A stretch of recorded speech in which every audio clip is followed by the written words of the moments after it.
대한 제목으로 말씀을 전하겠습니다. 하나님은 항상 마음에 합당한 자를 세우시고 함께 일하기를 기뻐하십니다. 그래서 성경을 읽어보면 시대마다 쓰임받는 사람들이 등장하고 또 그들의 이름과 행적이 기록되어 있습니다.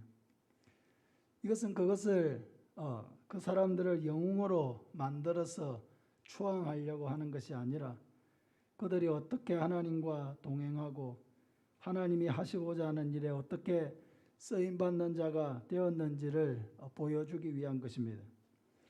오늘 본문에 나오는 느헤미야도 마찬가지입니다.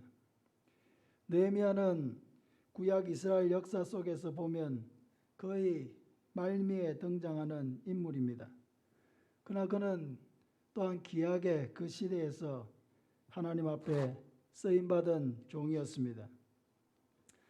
이스라엘은 솔로몬 왕 이후에 남유다와 북이스라엘로 이렇게 남북이 나뉘게 되었습니다. 그리고 북이스라엘은 BC 722년에 아수르에 의해서 멸망을 당하고 남유다도 바벨론의 침공을 받아서 BC 605년부터 세 차례에 걸쳐 바벨론의 포로로 끌려가게 되었습니다. 그리고 70년간 바벨론 포로 생활을 하게 됩니다. 그러다가 하나님의 약속의 기한이 찼을 때에 고레스 왕의 칙령을 통해서 이스라엘은 다시 세 차례에 걸쳐서 포로에서 본국 이스라엘로 돌아오게 됩니다. 정확한 연대는 학자마다 조금씩 차이가 있지만은 첫 번째 귀환은 BC 536년에 스룹바벨과 함께 돌아왔습니다. 그때 49,897명이 본국으로 귀환했습니다. 이들은 돌아와서 BC 516년에 성전을 재건했습니다. 두 번째 귀환은 BC 455년에 에스라와 함께 1778명이 돌아왔습니다. 그리고 이제 이 두 번째 귀환이 있은 후 약 10년 후에 이제 느헤미야와 함께 3차로 귀환을 하게 된 것입니다. 오늘 본문을 통해서 하나님이 어떻게 느헤미야를 통해서 일하시고 역사하셨는지를 보면서 우리도 그렇게 하나님 앞에 귀하게 쓰임받는 저와 여러분 되시기를 바랍니다. 첫째로 하나님은 기도하고 헌신하는 자를 도우신다는 것입니다. 1절부터 보면은 아닥사스다 왕 제20년 니산월에 왕 앞에 포도주가 있기로 내가 그 포도주를 왕에게 드렸는데 이전에는 내가 왕 앞에서 수심이 없었더니 왕이 내게 이르시되 네가 병이 없거늘 어찌하여 얼굴에 수심이 있느냐 이는 필연 내 마음에 근심이 있음이로다 하더라. 그때 내가 크게 두려워하여 왕께 대답하되 왕은 만세수를 하옵소서. 내 조상들의 묘실이 있는 성읍이 이제까지 황폐하고 성문이 불탔사오니 내가 어찌 얼굴에 수심이 없사오리까 하니 왕이 내게 이르시되 그러면 네가 무엇을 원하느냐 하시기로 내가 곧 하늘의 하나님께 묵도하고 하고 말씀하고 있습니다. 아닥사스다 왕 제20년 니산월에 왕은 느헤미야의 얼굴에 있는 수심을 알아보고 왜 얼굴에 근심이 있느냐고 물었습니다. 느헤미야는 당시에 왕의 음료를 총괄하는 술 맡은 관원장이었습니다. 이 사람은 음식을 가지고 특별히 음료를 가지고 왕을 독살하려고 하는 사람들을 사전에 찾아내고 이런 음모를 차단하는 그런 역할을 맡은 사람입니다. 그러니까 왕의 총애를 받는 자이고 신뢰받는 사람 중에 하나입니다. 느헤미야는 왕의 질문을 받고 먼저 하나님 앞에 기도했습니다. 느헤미야서를 우리가 쭉 읽어보면은 느헤미야가 기도했다 혹은 그 기도의 내용이 기록된 것이 총 9번이 등장합니다. 그만큼 느헤미야와 기도를 연관지어서 성경이 기록하는 것은 느헤미야가 기도의 사람이었다는 것을 강조하기 위한 것입니다. 그럼 느헤미야는 왜 얼굴에 수심이 가득했습니까? 그리고 왕이 그 수심에 대하여 물었을 때에 그는 먼저 하나님 앞에 왜 기도를 하였습니까? 오늘 읽지는 않았지만은 느헤미야 1장에는 느헤미야의 기도가 실려 있습니다. 그는 무려 4개월 전에 자신을 찾아와서 예루살렘의 처참한 상황을 전해주었던 그런 형제들로부터 예루살렘의 소식을 들었을 때 그때로부터 시작해서 무려 4개월 동안 부분 금식을 하면서 하나님 앞에 기도해 왔습니다. 그 사람들부터 들은 것은 포로 생활을 마치고 돌아온 자들이 평안하게 잘 살고 있는 것이 아니고 가정 고생을 하고 순환을 당하고 또 예루살렘 성벽은 회파되고 성문들은 불탄 채로 남겨져 있다는 그런 소식이었습니다. 고대 사회에서 성벽이라고 하는 것이 얼마나 중요합니까? 그 성벽이 있어야 외부에서 침입이 나면은 성 밖에 살던 사람들도 다 성 안으로 들어와서 싸우기도 하고 보호도 받을 수가 있게 되는 것입니다. 그런데 성벽이 없다는 것은 이스라엘이 이민족의 침입 가운데 무방비 상태로 놓여져 있다는 것입니다. 이것은 주변 사람들의 큰 조롱거리가 될 수밖에 없었습니다. 이 모든 상황을 듣고 느헤미야는 먼저 하나님 앞에 기도하기를 시작했습니다. 그는 동족의 아픔을 가슴에 품고 거룩한 부담감을 느꼈습니다. 단순히 감정적으로 동정하고 그냥 슬퍼한 거기에서 끝나지 않고 그는 금식하면서 자신이 이 상황에 대하여 무엇을 해야 할지를 하나님 앞에서 생각했습니다. 지금 이 어려움 속에서 하나님이 어떤 사람들을 찾고 계신지를 그 자신이 생각했습니다. 그래서 느헤미야는 하나님이 주시는 거룩한 부담감을 가지고 자신을 하나님 앞에 드리면서 기도했습니다. 사랑하는 여러분, 우리가 기도라고 하는 것을 생각할 때에 내가 원하는 것을 하나님 앞에 받아내는 그런 수단이나 도구로 생각하기가 쉽습니다. 그러나 이것은 기도의 아주 중요한 부분이긴 하지만 그것이 전부는 아닙니다. 더 성숙한 기도는 우리가 하나님의 뜻에 온전히 우리 자신을 내어드리는 것입니다.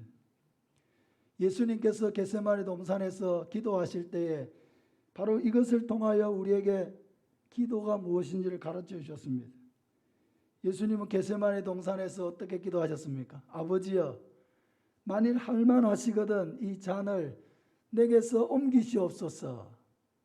그러나 나의 원대로 마시옵고 아버지의 원대로 되기를 원하나이다 하고 기도하셨습니다. 예수님의 기도는 십자가를 온전히 자신의 것으로 받아들이는 희생의 기도이고 복종의 기도였습니다. 하나님의 뜻에 온전히 자신을 내어 헌신하는 그런 기도였습니다. 사랑하는 여러분, 기도는 하나님 앞에 자신을 온전히 드리는 것입니다. 하나님이 어떤 사람을 찾고 계신지, 하나님이 어떤 사람을 부르고 계신지 알고 거기에서 주시는 거룩한 부담감을 거부하지 아니하고 하나님께서 요구하시는 헌신을 기꺼이 내어드리는 것이 바로 온전한 기도입니다. 느헤미야는 바로 이런 기도의 사람이요 헌신의 사람이었습니다. 그는 자신을 온전히 하나님 앞에 내어드렸습니다. 그래서 이방 땅에서 술관원이라고 하는 높고 안정된 그런 모든 직책을 내려놓고 이제는 자신을 이스라엘 민족의 부흥과 성벽의 재건을 위해서 기꺼이 자리를 떠날 것을 하나님 앞에 결심하고 기도한 것입니다. 사랑하는 여러분, 우리의 기도에는 내가 원하고 필요한 것을 요구하는 것만 있습니까? 아니면은 하나님을 향한 어떤 사랑이 담겨 있습니까? 우리의 기도에는 어떤 헌신의 결단이 담겨 있습니까? 우리의 기도에는 어떤 하나님의 뜻에 순종하고자 하는 몸부림이 담겨져 있습니까? 우리의 기도에는 어떤 하나님이 주신 영적인 부담감을 짊어지려고 하는 그런 마음이 담겨 있습니까? 기도를 많이 하는 것도 중요하지만은 더 중요한 것은 기도를 올바르게 하는 것입니다. 기도하면서 많은 말을 하는 것도 중요하지만은 한마디라도 진심과 결단과 헌신을 담아서 기도하고 행동하는 것이 중요합니다. 사랑하는 여러분, 하나님이 주신 거룩한 부담감이 여러분의 마음속에 있습니까? 거룩한 부담감을 주실 때에 그것을 외면하지 말고 하나님 앞에서 받아들이시기를 바랍니다. 하나님께 자신의 삶을 온전히 드리시기를 바랍니다. 하나님이 주시는 거룩한 부담감을 가슴에 품고 기도하면서 자신을 하나님 앞에 드릴 때에 하나님께서 우리의 삶을 기쁘게 받아주시고 또 귀하게 사용해 주시고 우리를 도와주실 줄로 믿습니다. 두 번째로 하나님은 선한 뜻을 품은 사람을 도와주신다는 것입니다. 7절부터 보면은 내가 또 왕에게 아뢰되 왕이 만일 좋게 여기시거든 강 서쪽 총독들에게 내리시는 조서를 내게 주사 그들이 나를 용납하여 유다에 들어가기까지 통과하게 하시고 또 왕의 살림 감독 아삽에게 조서를 내리사 그가 성전에 속한 영문의 문과 성곽과 내가 들어갈 집을 위하여 들보로 쓸 제목을 내게 주게 하옵소서 하매 내 하나님의 선한 손이 나를 도우심으로 왕이 허락하고 하고 기록하고 있습니다. 왕은 느헤미야에게 그러면 내게 네가 무엇을 원하느냐 하고 물었습니다.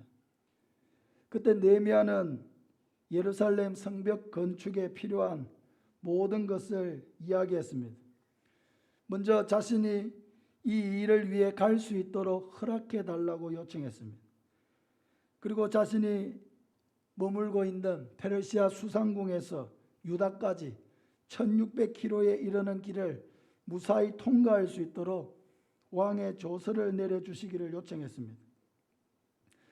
뿐만 아니라 성전 옆에 있는 성체의 문짝도 짜고 성벽도 쌓고 자신이 들어가 살 집도 지을 수 있도록 필요한 제목을 구했습니다.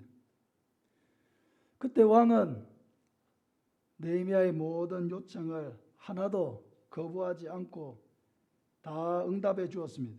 게다가 여행을 하는 길에 안전하게 보호해 주기 위해서 느헤미야가 요청도 안 했는데 군대 장관과 마병도 함께 보내어 주었습니다.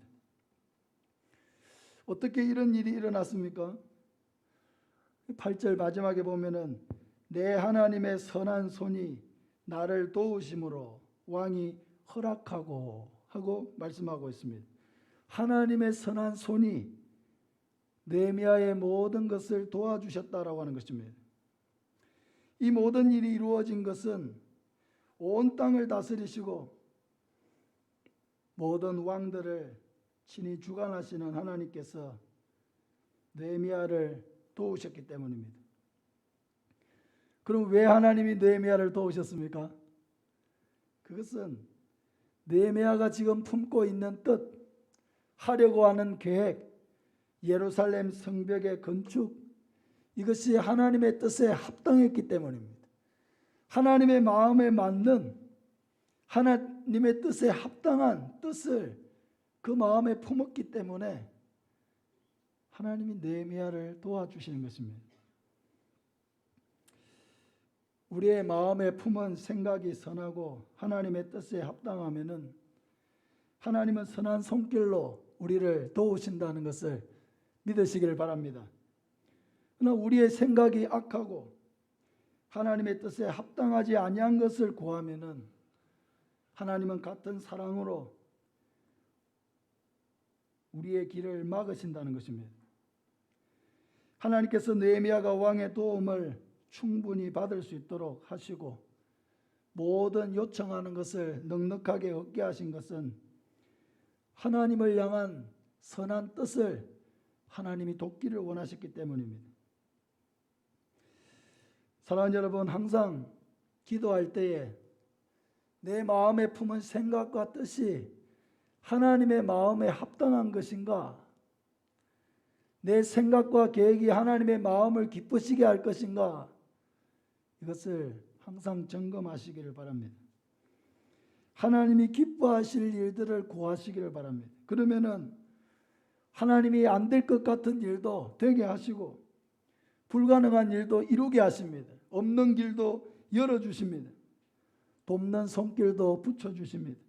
필요한 재정도 채워주시고 안 되는 것도 되게 하는 역사가 일어나게 하시는 것입니다. 중요한 것은 우리의 마음에 하나님의 선한 뜻을 가지는 것입니다. 다니엘은 느부갓네살 왕에게 사로잡혀서 바벨론에 갔을 때에 그는 세 친구와 더불어서 왕이 주는 음식을 거부했습니다. 그리고 채식을 주어 먹게 해달라고 자신들을 관리하는 환관장에게 요청했습니다. 그때 하나님께서는 다니엘의 마음에 품은 뜻이 선하고 하나님의 뜻에 합당한 것을 아시고 그 환관장 아스부나스라고 하는 사람에게 은혜와 긍휼을 입게 하셨습니다. 다니엘 1장 8절 이하에 보면 다니엘은 뜻을 정하여 왕의 음식과 그가 마시는 포도주로 자기를 더럽히지 아니하리라 하고 자기를 더럽히지 아니하도록 환관장에게 구하니 하나님이 다니엘로 하여금 환관장에게 은혜와 긍휼을 얻게 하신지라. 다니엘은 그 세 친구들과 더불어서 그 자신의 몸을 왕이 주는 음식으로 더럽히지 않기를 바랬습니다. 왜 이 음식들이 자신을 더럽힌다라고 생각했는지 정확한 이유는 우리가 알 수가 없습니다.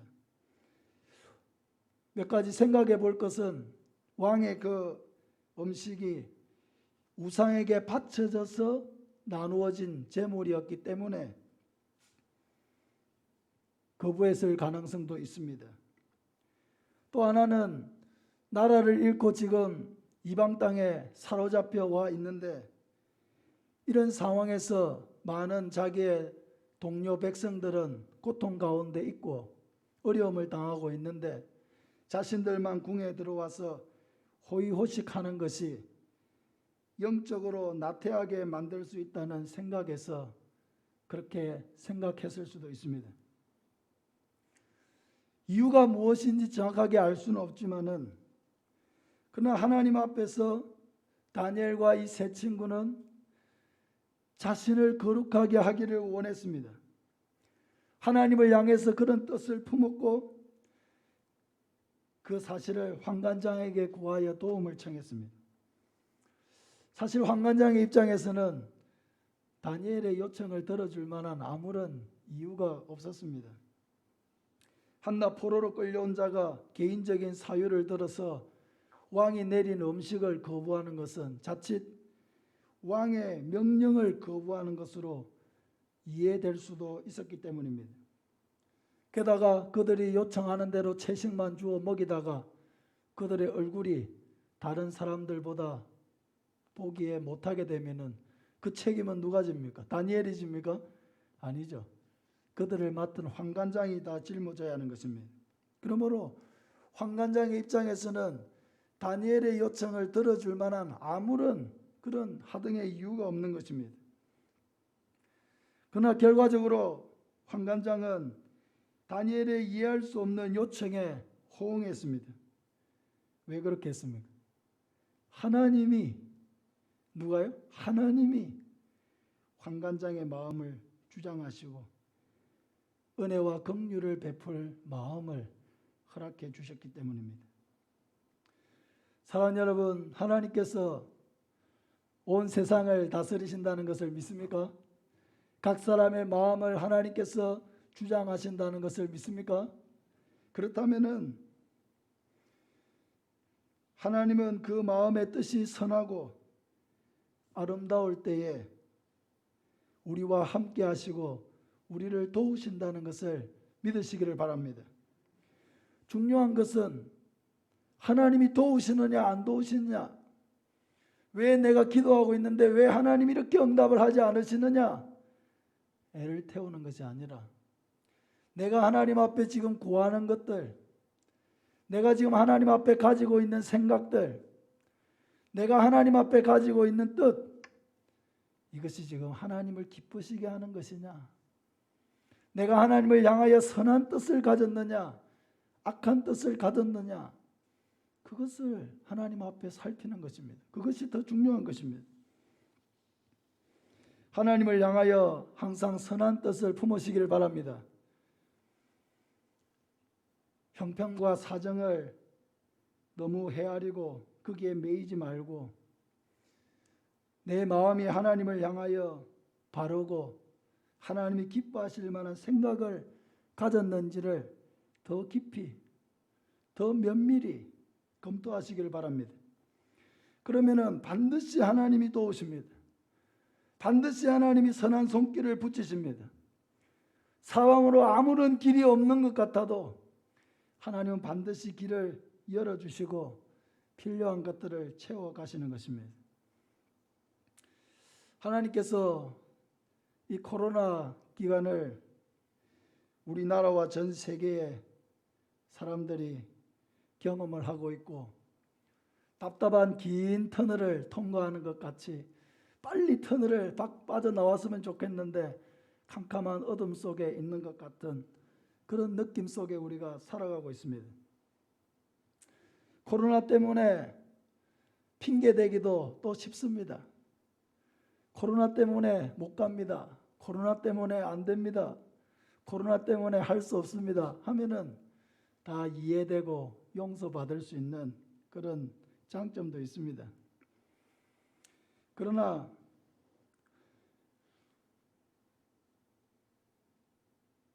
코로나 때문에 우리는 우리가 생각지 못한 길들을 열어가시는 하나님을 체험하고 있습니다. 물론 우리도 연초에 많은 계획이 있었습니다. 그러나 우리가 계획한 대로는 되지 않았지만 놀라운 것은 하나님이 우리가 계획하지도 않았고 생각지도 않은 일들을 하게 하시고 인도해 가고 계신다는 사실입니다. 연초만 해도 우리가 교회 홈페이지를 만들어야 되겠다, 이것을 통해서 하나님의 말씀을 나누고 또 서로 소통하는 공간으로 삼아야 되겠다 하고 생각지 못했습니다. 장기적으로는 있어야 되겠다고 생각은 했지만은 지금 당장 필요하다고 생각지는 않았습니다. 근데 하나님께서 코로나 기간을 지나면서 교회 홈페이지를 조금씩 완성해 가십니다. 지금 목표는 10월 첫 주일부터 대오픈을 할 계획입니다. 극동방송 설교 생각은 할 수 있지만은 참 뜻하지 못했던 일입니다. 그러나 하나님께서 우리의 길들을 열어가고 계시는 것을 봅니다. 노후되었던 교회의 방송 장비들을 새롭게 교체해서 우리가 이렇게 예배 드릴 수 있게 되는 것 얼마나 감사한지 모릅니다. 실시간 예배가 실행되고 있습니다. 지난주부터 해서 예배에 오지 못하는 분들이 실시간 방송 예배를 통해서 예배를 드렸다는 소식을 들었습니다. 우리 교회가 비록 삼천포에서 조금 떨어진 시골에 있지만은 그러나 어느 교회 못지않은 일들을 해 나가고 있습니다. 하나님께서 우리에게 은혜를 주시고 또 하나님께서 이 모든 일들을 기뻐하신다는 것을 친히 우리에게 가르쳐주고 계십니다. 코로나 사태 때문에 어려움도 있지만은 이것 때문에 하나님께서 한 걸음 더 나아가게 하시고 오히려 우리가 생각지 못했던 미지의 세계들을 하나님께서 열어가시는 것을 체험하게 되는 것입니다. 우리 개인의 삶도 마찬가지입니다. 항상 우리에게는 어려움이 있는 것입니다. 무슨 일을 하려고 계획을 해도 거기에는 장애물이 있고 어려움이 있고 하지 못할 핑계들은 얼마든지 만들 수가 있는 것입니다. 그러나 하나님께서 이것을 기뻐하신다는 분명한 확신을 가지고 기도하면서 하나님의 말씀을 붙들고 한 걸음 한 걸음 나아가면은 하나님께서 그 앞길을 열어주시는 것입니다. 안 될 것 같았던 그 장애물들을 제거해 주시는 것입니다. 돕는 사람들을 붙여주시고 할 수 있도록 힘을 더해 주시는 것입니다. 하나님께서 원하시고 기뻐하시는 일은 하나님이 이루어 가신다는 것을 우리에게 가르쳐 주시는 것입니다. 사랑하는 여러분, 하나님이 우리를 사랑하시는 것을 믿습니까? 하나님이 우리를 얼마나 사랑하시는지 모릅니다. 저만 사랑합니까? 여러분 한 사람 한 사람을 하나님이 얼마나 귀하게 여기시는지 모릅니다. 하나님이 우리 하이교회 얼마나 사랑하시는지 모릅니다. 뿐만 아니라 우리 한국교회를 사랑하시고 전 세계에서 하나님을 찬양하고 예배하는 모든 자들을 사랑하십니다. 항상 하나님의 뜻을 헤아리고 선한 마음을 품으시기를 바랍니다. 여기에서 우리의 삶이 나누어지는 것입니다. 내 마음에 악한 생각을 가지고 있으면은 아무리 내가 노력하고 아무리 애를 쓰고 아무리 하나님 앞에 때를 써도 그 길은 성공할 수가 없는 것입니다. 그러나 내가 하나님을 향해서 선한 뜻을 가지고 하나님이 내게 주시는 거룩한 부담감을 가지고 기도하면서 헌신하여 하나님 앞에 우리 자신을 드리면은 하나님께서 그 길을 열어주시고 뿐만 아니라 그 사람을 통해서 하나님은 놀라운 역사를 이루어 가시는 것입니다. 항상 선한 뜻을 품고 자신을 하나님 앞에 드리며 헌신하고 기도하는 모든 성도들이 되시기를 바랍니다. 그리하여서 이 시대 가운데서도 귀하게 쓰임받는 저와 우리 교회, 우리 모든 성도들 되시기를 예수님의 이름으로 축복합니다. 같이 한번 찬송가 370장